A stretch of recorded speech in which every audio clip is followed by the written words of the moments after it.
Cyber അധിക്ഷേപത്തിൽ പരാതിയുമായി നടി മാല Parvathi YouTube ചാനലിലെ വീഡിയോയ്ക്ക് താഴെ വന്ന അശ്ലീല കമന്റിലാണ് നടി സൈബർ പോലീസിൽ പരാതി നൽകിയത്. വി വിനോദ് നൽകും വിവരങ്ങൾ. വിനോദ്, ഇപ്പോൾ ഇതാ നടി മാല പാർവതിയും സൈബർ അധിക്ഷേപത്തിന്റെ പേരിൽ പരാതിയുമായി രംഗത്ത് വന്നിരിക്കുകയാണ്. എന്താണ് വിശദാംശങ്ങൾ? എന്തൊക്കെയാണ് പ്രധാനമായും നടി പറയുന്നത്? യൂട്യൂബിൽ വന്ന ഒരു വീഡിയോ, അതിന് താഴെ വന്ന കമന്റിലാണ് തീർത്തും അശ്ലീലമായ പദപ്രയോഗങ്ങളോടുകൂടിയുള്ള ഒരു കമന്റ് പ്രത്യക്ഷപ്പെട്ടത്. ഒറ്റ നോട്ടത്തിൽ തന്നെ ഇതൊരു വ്യാജ ഐഡിയിൽ നിന്നുള്ളതാണെന്ന് മനസ്സിലാകും. ടൈഗർ എന്ന പേരിൽ തുടങ്ങുന്ന ഒരു ഐഡിയ ആണ്. ആരുടെയെങ്കിലും പേരിലോ മറ്റോ ഉള്ളതല്ല, വ്യാജ ഐഡിയ ആണ്. അതിൽ നിന്നാണ് തീർത്തും അറപ്പുളവാക്കുന്ന തരത്തിലുള്ള കമന്റ് പോസ്റ്റ് ചെയ്തിരിക്കുന്നത്. ഈ സംഭവത്തിലാണ് ഇപ്പോൾ നടി മാല പാർവതി സൈബർ പോലീസിന് പരാതി നൽകിയിട്ടുള്ളത്. പോലീസ് കേസെടുക്കുകയും ഇതിൽ FIR രജിസ്റ്റർ ചെയ്യുകയും ചെയ്തിട്ടുണ്ട്. നേരത്തെ ഹണി റോസുമായി ബന്ധപ്പെട്ട അധിക്ഷേപത്തിൽ അറസ്റ്റ് ഉണ്ടാകുന്ന നിലയുണ്ടായി. നേരത്തെ തന്നെ ഇത്തരത്തിൽ സെലിബ്രിറ്റികൾക്കെതിരെ വ്യാപകമായി അധിക്ഷേപം എന്നതിനപ്പുറത്തേക്ക് അശ്ലീല പരാമർശങ്ങൾ ഇങ്ങനെ പ്രചരിപ്പിക്കുന്ന അല്ലെങ്കിൽ കമന്റായി ഇടുന്ന രീതിയുണ്ട്. അത് ഫേക്ക് ഐഡികളിൽ നിന്നാണ് പലപ്പോഴും ഇത്തരത്തിലുള്ള ഈ അശ്ലീല പദപ്രയോഗങ്ങൾ കമന്റുകളായി വരുന്നത്. മാത്രമല്ല, ഒരു ഐഡിയിൽ നിന്ന് തന്നെ തുടരെ ഒരു വീഡിയോയ്ക്ക് താഴെ ഇടപെട്ട് ഇത്തരത്തിലുള്ള കമന്റുകൾ ഒറ്റനോട്ടത്തിൽ ഒരുപക്ഷെ ആളുകൾ തിരിച്ചറിയാൻ കഴിയില്ല ഒരു ഐഡിയിൽ നിന്നാണെന്ന്. ബോധപൂർവമാണ് പലപ്പോഴും ഇങ്ങനെ വ്യക്തിഹത്യ എന്ന നിലയ്ക്ക് കമന്റുകൾ ഉണ്ടാകുന്നത്. എന്നാലും നടി ഇപ്പോൾ സൈബർ പോലീസിൽ പരാതി നൽകുകയും അതിന്റെ അടിസ്ഥാനത്തിൽ സൈബർ പോലീസ് FIR രജിസ്റ്റർ ചെയ്യുകയും ചെയ്തിട്ടുണ്ട്. ഭവ്യ, അതാണ് സാഹചര്യം. എന്തായാലും സൈബർ ഇടങ്ങളിൽ ഇത്തരത്തിലുള്ള അശ്ലീല കമന്റുകൾക്കെതിരെ വലിയ തരത്തിൽ രംഗത്ത് വരികയാണ് നടിമാർ ഉൾപ്പെടെയുള്ളവർ. അത് വലിയ സന്തോഷമുള്ള കാര്യം തന്നെയാണ്. കാരണം സൈബർ ഇടത്തിൽ എന്തും പറയാമെന്ന് ധരിച്ച് സമൂഹ മാധ്യമങ്ങളിലെ വാളുകളിൽ എന്തും പറയാമെന്ന് ധരിച്ചിറങ്ങുന്ന ആളുകൾക്കെതിരെയുള്ള ശക്തമായ താക്കീതാണ് ഇത്തരത്തിലുള്ള പോലീസ് നടപടികളിലേക്ക്, നിയമ നടപടികളിലേക്ക് എല്ലാവരും കടക്കുന്നതെന്ന കാര്യത്തിൽ സംശയമില്ല. ഇനി ഒന്ന് ഭയപ്പെടും. ഇത്തരത്തിൽ എന്തും പറയാമെന്ന് ധരിച്ച് കമന്റുകൾ അടക്കം രേഖപ്പെടുത്തുന്ന ആളുകൾക്കൊന്നും ഒരു പേടി ഉണ്ടാകും. ഇത്തരത്തിലുള്ള നടപടികളിലേക്ക് എല്ലാവരും കടക്കുന്ന കാര്യത്തിൽ സംശയം. എന്തായാലും വി വിനോദ് തുടരുന്നുണ്ട് വിഷയത്തിൽ നിന്നാണ് മനസ്സിലാക്കുന്നത്. വിനോദ്, പരാതി നൽകി കഴിഞ്ഞു എന്നാണ് മനസ്സിലാക്കേണ്ടത്. ഭവ്യ, ഇപ്പോൾ FIR രജിസ്റ്റർ ചെയ്തിട്ടുണ്ട്. സൈബർ പോലീസിനാണ് ഇത് സംബന്ധിച്ച പരാതി നൽകിയിട്ടുള്ളത്. അതിന്റെ അടിസ്ഥാനത്തിലാണ് FIR രജിസ്റ്റർ ചെയ്തത്. യൂട്യൂബ് വീഡിയോകൾ ഇങ്ങനെ അപ്ലോഡ് ചെയ്യുമ്പോൾ അതിന് താഴെ കമന്റുകൾ സാധാരണ രീതിയിൽ വരാറുണ്ട്. പക്ഷേ കളിയാക്കുന്ന തരത്തിലുള്ള കമന്റുകളൊക്കെ ഉണ്ട്. അത് ഒരുപക്ഷെ ആ സെൻസിൽ എടുക്കാൻ കഴിയും. പക്ഷെ ഇത് ആ തരത്തിലില്ല. നമുക്ക് ഈ റിപ്പോർട്ട് ചെയ്യുമ്പോൾ പോലും അതിൽ ഉപയോഗിച്ചിരിക്കുന്ന കാര്യങ്ങൾ പറയാൻ പറ്റാത്ത തരത്തിലുള്ള പദപ്രയോഗമാണ്. ആ നിലയ്ക്കാണ് കമന്റിൽ വാക്കുകൾ ഉപയോഗിച്ചിരിക്കുന്നത്.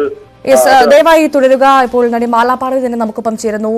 ശ്രീമതി മാല പാർവതി, ആദ്യം തന്നെ ഇത്തരത്തിലൊരു പരാതി നൽകാൻ താങ്കൾ കാണിച്ച മനസ്സിന് ഞാൻ അഭിനന്ദനം പറയുകയാണ്. കാരണം ഇത്തരത്തിലുള്ള സമൂഹ മാധ്യമ പോസ്റ്റുകളിൽ എന്തും പറയാമെന്ന് ധരിക്കുന്ന കുറെ ആളുകളുണ്ട്. അവർക്കുള്ളൊരു മറുപടിയൊക്കെയാണ് ഇപ്പോൾ താങ്കളും നടി ഹണി റോസും ഒക്കെ കാണിക്കുന്നത്. അതിന് തുടക്കത്തിൽ തന്നെ അഭിനന്ദനങ്ങൾ. അല്ലാത്തൊരു മാനസിക അവസ്ഥയിലോട്ട് നമ്മൾ കൊണ്ടുപോകുന്ന കാര്യമാണത്.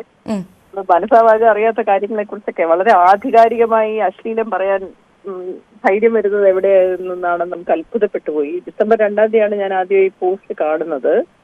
ഒരു ഫിലിമി ന്യൂസ് ആൻഡ് ഗോസിപ്സ് എന്നുള്ള പേരില് നടിമാരുടെ കടികളും അബദ്ധങ്ങളും എന്ന് പറഞ്ഞൊരു വീഡിയോ ചെയ്തിട്ടുണ്ടായിരുന്നു. ഞാൻ മനസ്സിലാക്കുന്നത് തൃശ്ശൂരിലുള്ള ഒരു പെൺകുട്ടിയാണ് ചെന്നൈയിൽ സെറ്റിൽഡ് ആയിട്ടുള്ളത്. അവരുടെ ചാനലാണത്.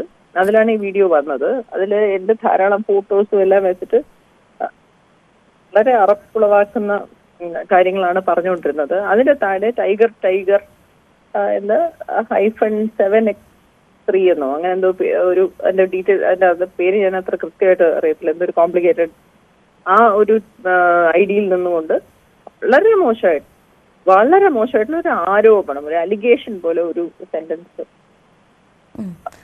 എഴുതി. അപ്പൊ അത് കണ്ടപ്പോ തന്നെ ഞാൻ അതിന്റെ താഴെ അപ്പൊ തന്നെ ഞാൻ നിങ്ങൾക്കെതിരെ കേസ് കൊടുക്കും എന്ന് ഞാൻ ഈ മെസ്സേജിന്റെ താഴെയും അല്ലാതെയും ഞാൻ അതിന്റെ അടിയിൽ എഴുതി. ഇതൊരു ഫേക്ക് അക്കൗണ്ട് ആണോ മാഡം? എന്താണ് മനസ്സിലായത്? ഈ ടൈഗറിന്റെ ഒരു ഫേക്ക് അക്കൗണ്ട് ആണെന്ന് പറഞ്ഞു. ഇപ്പം ആദ്യം ഈ സൈബർ പോലീസ് അന്വേഷിച്ചപ്പോ യൂട്യൂബ് പറഞ്ഞത് അതിന് കുറച്ച് അധികം ഒന്നും ആക്ടിവിറ്റി ഇല്ലാത്തൊരു അക്കൗണ്ടാണ്. അതുകൊണ്ട് ഡീറ്റെയിൽസ് തരാൻ ബുദ്ധിമുട്ടുണ്ട്, എന്തെങ്കിലും ആക്ടിവിറ്റി വരികയാണെങ്കിൽ തരാം എന്നാണ് പറഞ്ഞത്. അപ്പൊ എന്നോട് ചോദിച്ചു അവരെന്താ ചെയ്യേണ്ടത്. ഞാൻ പറഞ്ഞില്ല, അത് അങ്ങനെ അവരെ ആക്ടിവിറ്റി ഉണ്ടായാലും ഇല്ലെങ്കിലും അങ്ങനെ ഒരു ആക്ടിവിറ്റി കുറച്ച് വെച്ചിട്ട് എന്തും തെറി പറയാമെങ്കിലേ തെറ്റിദ്ധാരണാജനകമായ കാര്യങ്ങൾ പറയാമെങ്കിൽ അത് ശരിയല്ലല്ലോ എന്ന് പറഞ്ഞു. അപ്പം എന്നാ പിന്നെ അത് പ്രൊസീഡ് ചെയ്യാമെന്ന് പറഞ്ഞു. അപ്പോൾ മജിസ്ട്രേറ്റിനടുത്ത് മൊഴി കൊടുക്കാൻ പോണെന്ന് പറഞ്ഞു. പോയി ഡിസംബർ 28 മൊഴി കൊടുത്തു.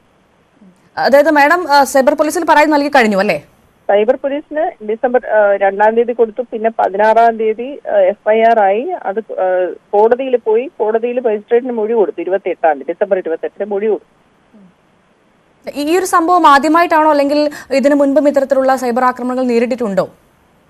പലതവണ നേരിട്ടിട്ടുണ്ട്. പക്ഷെ ഇപ്രാവശ്യത്തത് വളരെ വ്യക്തിപരമായി ഡാമേജിങ് ആയതും ഒരു ആരോപണം പോലെയും ഒരു ആധികാരികമായ ഒരു വളരെ എനിക്ക് ഒരിക്കലും ഉൾക്കൊള്ളാൻ പറ്റാത്ത ഒരു സ്റ്റേറ്റ്മെന്റ്. സ്ഥിരമായിട്ട് തെറി ഇഷ്ടംപോലെ എല്ലാ ദിവസവും കേൾക്കുമല്ലോ, നിരന്തരം എന്നും വന്നുകൊണ്ടിരിക്കുന്ന കാര്യമാണ്. എല്ലാം നമ്മൾ അങ്ങനെ ഗൗരവമായിട്ട് എടുക്കേണ്ട കാര്യമില്ല.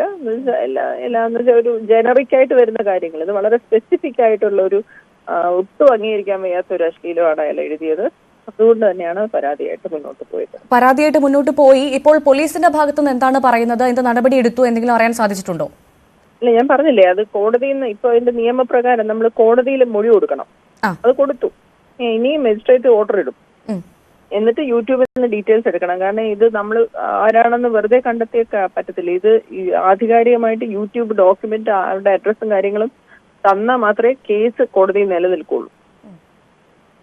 അപ്പൊ അതുകൊണ്ട് ആ പ്രൊസീജിയർ ഉണ്ട്. യൂട്യൂബ് കൊടുക്കുന്നില്ല, അതാണ് വിഷയം. ശരി, മനസ്സിലായി.